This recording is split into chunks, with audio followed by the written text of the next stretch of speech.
Bismillahirrahmanirrahim. Niki teng ayat walaqad karramna napa bani Adam. Walaqad karramna bani Adam. Ngendikane pangeran nani rujuke teng pangeran nggih. Niki kaidah punipun nggih. Nani iki rujuke teng Allah Subhanahu wa taala. Niki penting kula aturaken nggih. Artinya makna kehormatan adalah makna menurut versinya Allah gitu. Karena istilahku mulya'no bani Adam. Aku Allah mulya'no bani Adam. Sehingga niki sita-sita ben sampean ngerti. Rukun isnad teng mriki sing sebagai musnad ilah Allah. Berarti mulyane bani Adam niku mulya sing cara Allah. Terus mulya cara Allah niku sepundi? Nggih mulya cara Allah napa? Sepundi? Karena ada kemuliaan menurut manusia, misalnya wong sugih, presiden, menteri, orang kaya. Juga ana mulya cara ukurane sinten Allah Subhanahu wa taala. Lah nani rujuke teng Allah. Ini kula terangaken. Ngendikane Allah taala Bani Adam iku tak mulyakno. Lan Bani Adam tak kei kesempatan iso memperdayakan nggih kendaraan baik yang darat maupun kendaraan apa? Laut. Dan mereka saya beri rezeki minat thayyibat, sesuatu yang positif. Misalnya bergizi baik, halal, terus punya dampak positif. Namanya apa? Thayyibat, misalnya. Wa faddalnahum ala katsirin mimman khalaqna apa? Tafdila. Terus Bani Adam niku kemuliaannya di atas rata-rata makhluk yang lain. Ayat ini menjadi ideologi besar dunia. Ini rumah tenan nggih ben sampean ketemu pangeran selamat nggih. Iki pancen angel Mas ngaji niku niate kudu golek selamat ning Allah Subhanahu wa taala. Kula terangaken nggih. Mun niki kula tanggung jawab ning ngarepe Allah ning ngarepe sampean ku gampang ora ono. Ini tanggung jawab ning ngarepe pangeran. Mulyane Bani Adam itu berdasar hukum yang dirancang atau yang didesain atau yang ditentukan Allah. Bukan mulya dengan rancangan hukum yang diciptakan Allah manusia. Nah sama tangkel. Maksudnya seperti Gus. Maksudnya ngeten. Kita hidup misalnya di zaman jahiliyah. Anak putri dari awal dianggap beban ekonomi sehingga punya tradisi nanti anak wedok dipendem urip-urip karena dianggap problem secara sosial, secara ekonomi. Di Cina karena ledakan penduduk sudah menjadi problem nasional, setiap kelahiran dianggap problem. Lagi lahir sudah dianggap apa? Problem. Sehingga di Cina ada undang-undang wajib anak satu. Indonesia dulu juga sama, tapi lewat KB masih tidak satu tapi pinter dua. Mulane rata-rata kiai ku tentang KB. Niki kula cerita. Artinya anak tiap lahir cara Allah nggawa kehormatan. Kullu mauludin yuladu alal fitrah. Itu dari segi hukum agama. Kemudian menurut hukum rasional terserah masing-masing. Dalam negara yang penduduknya kecil disuruh produksi anak seaki-aki untuk memperpadat penduduk. Misalnya daerah transmigrasi. Tapi untuk daerah yang dianggap ledakan penduduk problem, setiap kelahiran dianggap apa? Terus manusia menciptakan ukuran-ukurannya sendiri ya, menciptakan ukuran-ukurannya apa? Sendiri. Begitu juga ideologi dunia menciptakan ukuran-ukurannya sendiri. Nah, cara ideologi Kristen anak lahir itu membawa dosa sehingga punya utang jasa sama Yesus karena Yesus yang menebus apa? Dosa. Tapi kalau kita ideologi Islam, buat anaknya gendo, buat anaknya bajingan, lagi lahir perecet, tetap yuladu alal fitrah. Dia tetap anak yang apa suci. Niki sampean perhatikan. Nah, sejauh mana manusia itu masih melihat anak bayi ini sebagai aset agama atau aset ekonomi atau problem ekonomi atau aset sosial atau problem sosial. Ini mulane bener nggih fasadaqallahul azim ketika Allah ngendikan kalla innakum ar-rabbihim yauma idzil lamahjubun. Pada akhirnya manusia itu nanti hijab. Kena hijab ngeten nggih. Contone niki pentingnya ngaji ngawak kula. Misalnya kula nu seneng Quran, seneng maca tasbih, seneng ngaji, seneng mulang. Sehingga duwe anak pertama itu seneng, aku mesti mati. Nak mati kudu ana sing terusno agama. Karena anakku lanang iso terusno agama. Senenge ra karuan, yo bandingane agama. Iki pentingnya cuci otak. Paham nggih? Nak wong kedonyan ki ngoten, duwe seleb, duwe gudang, duwe sawah, duwe tuwegal. Boleh ora duwe anak utawa anak wedok-wedok. Ngenakno mantuku. Bareng precat lanang senenge ra kuan, ora kelyo. Keli debek nilai-nilai dunia. Saiki kena utek wong wedok-wedok sing trafficking. Wah iki bayi apik larang irgane nggih. Tenggene Pulau Kucing perbatasan Malaysia Kalimantan niku wonten trafficking perdagangan anak. Bayi lahir dianggap aset ekonomi. Agak pincang, gak picek, wah larang. Makanya sekarang kriminal terbesar di Jakarta di Kucing itu bukan kriminal prostitusi, kriminal wong nakal produksi anak. Engko anak di napa? Ditu. Iki sing ngaramno wartawan ora pati setuju. Wartawan panjang dosa penggane ngrasani wong. Tapi hikmahnya yo gede. Umpama ora ono wartawan, berita-berita ngono itu tidak diekspos secara nasional. Karena yang punya sigi, yang punya lusur, yang punya sidik itu hanya wartawan.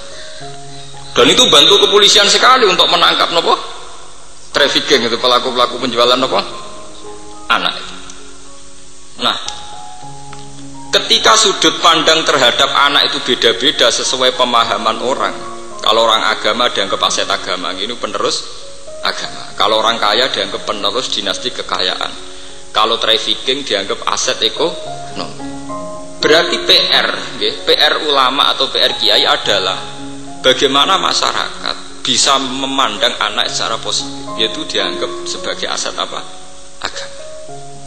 Kalau sampai kiai-kiai itu gagal mendesain atau gagal memandu masyarakat supaya berpikir positif terhadap anak, maka nanti kegagalan akan terus jalan. Karena nanti orang melihat anak sesuai desain, sesuai jalan otaknya masing-masing. Yang kalau nanti delok teng TV, kalau kan sering penelitian, selain delok teng TV sering penelitian. Direktur anak jalanan teng Jogja nu kanca akrab kula. Teng rumah singgah. Itu problemnya itu memang begitu. Orang-orang nakal di Jakarta itu sekarang itu lebih seneng produksi anak. Wong nakal sing produktif, sing tukang bayi. Niku dibuahi secara nakal juga. Kemudian nanti anaknya nopo? Dijual.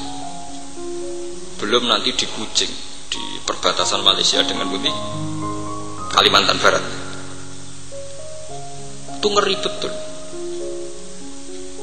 Sementara kita masih berkutat, itu tidak bisa. Mengenai Kanjeng Nabi dalam banyak hadis ngendikan angkihul walu dal wadud fa inni mubahin bikumul umam. Gak apa-apa kowe golek bojo sing tukang manak. Asal anak iku dadekno banggaku.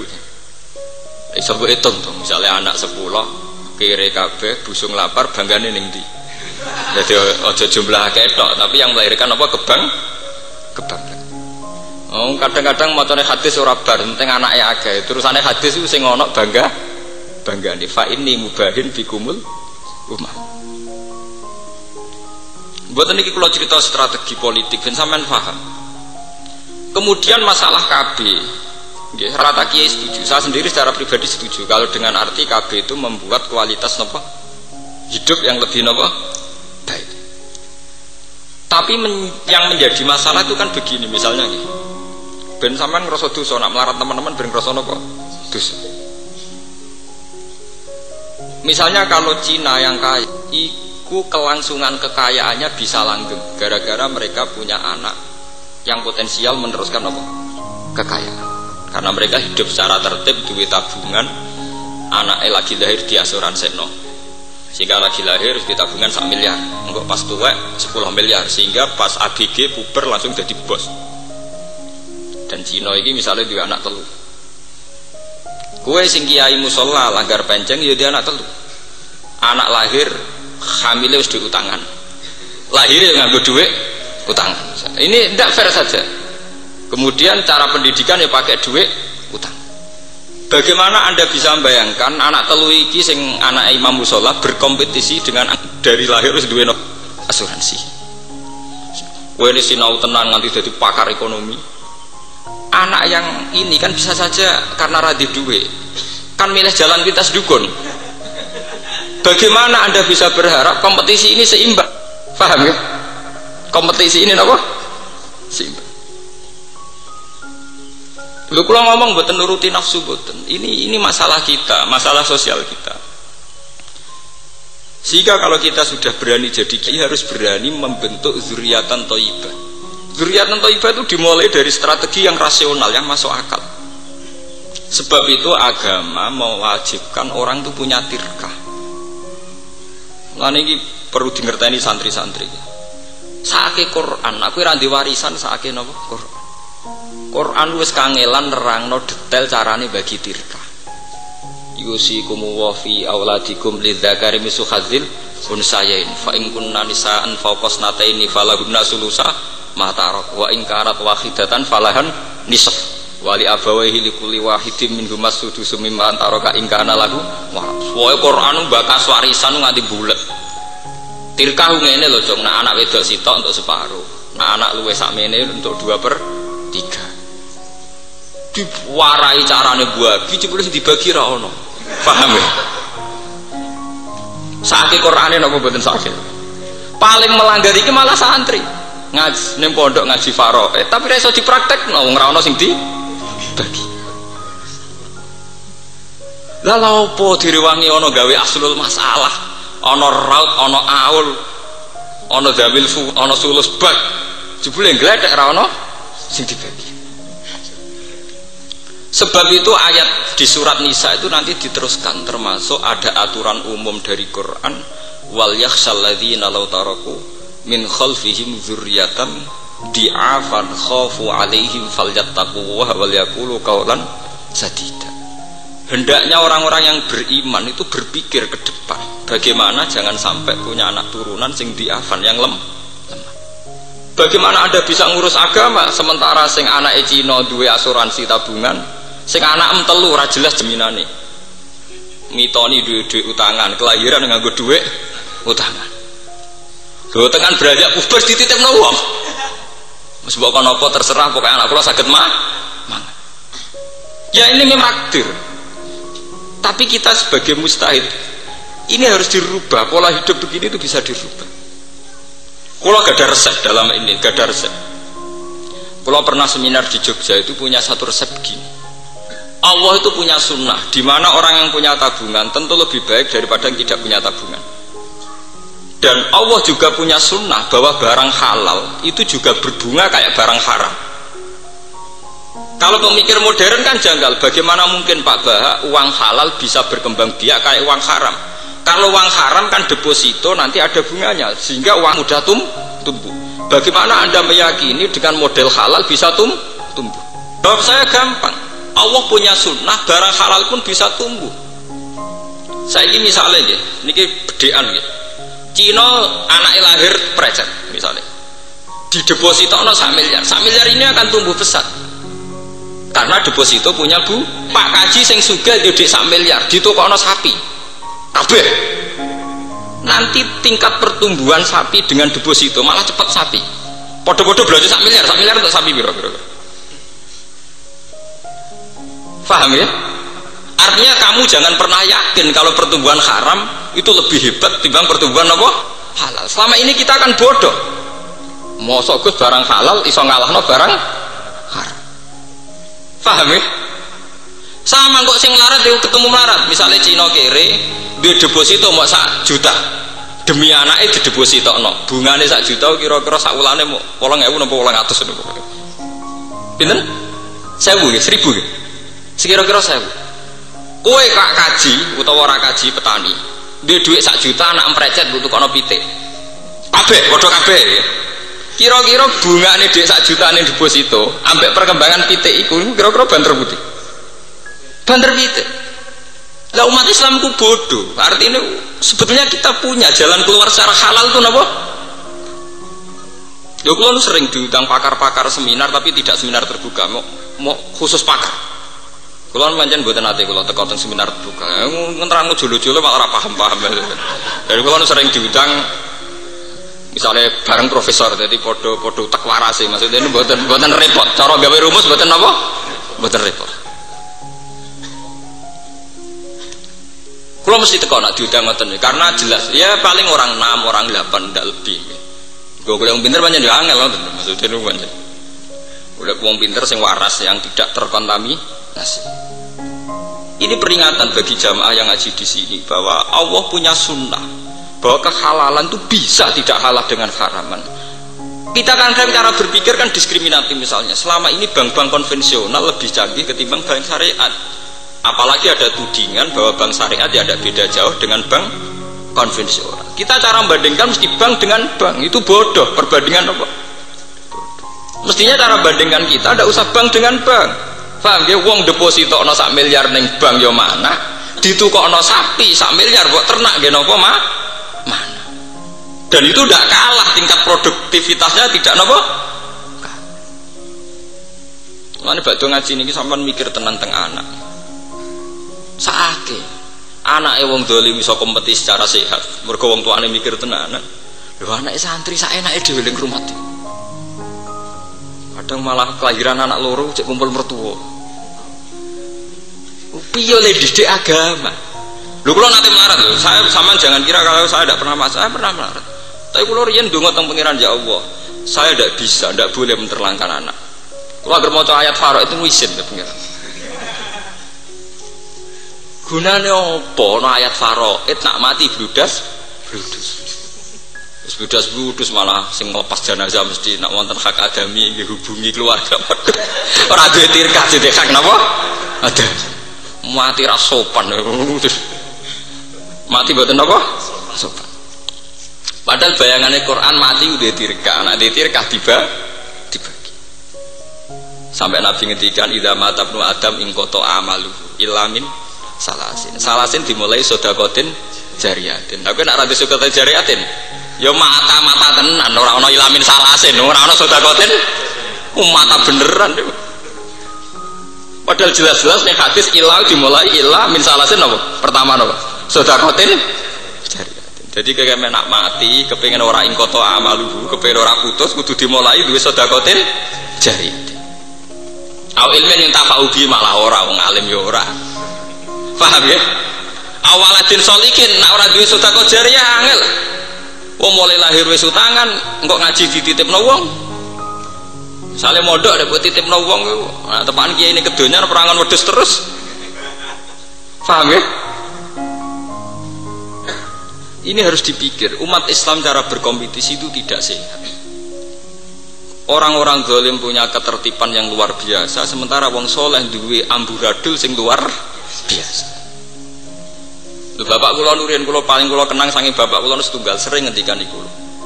Kejahatan yang tertib itu akan lebih unggul timbang kesalehan yang tidak tertib.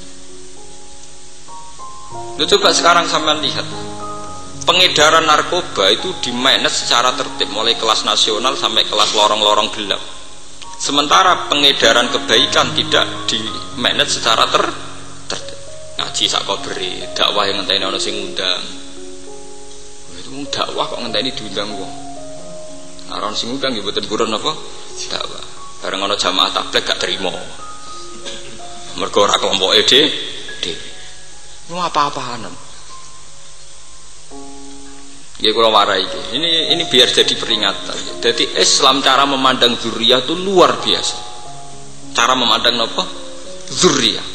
Sampai nabi-nabi mesti dongane Robbi habli miladunka zuriyatan apa? Thayyibatan. Dan itu dimulai dari punya aset. Aset ekonomi. Ini bukan berarti kita kedonyan kok. Tenumannya dari awal wajah itu mesti melibatkan di amwalikum. Harus ada unsur malnya. Mal ini kemudian setelah menjadi tirkah ke anak kita menjadi aset perjuangan. Aset apa? Perjuangan. Mulane badhe ngaji niki adat istiadat radhe popo blas mareni mun ngandel kula nu mareni. Napa? Mareni. Bisa kok. Kula bolak-balik sering nggih. Itu bisa, gitu tadi. Kalau Cina bisa depositokan 1 juta untuk anak yang baru lahir, Kita juga bisa 1 juta untuk beli ayam, karena ayam juga nanti akan berkembang. Wedhus guru ya akan berkembang.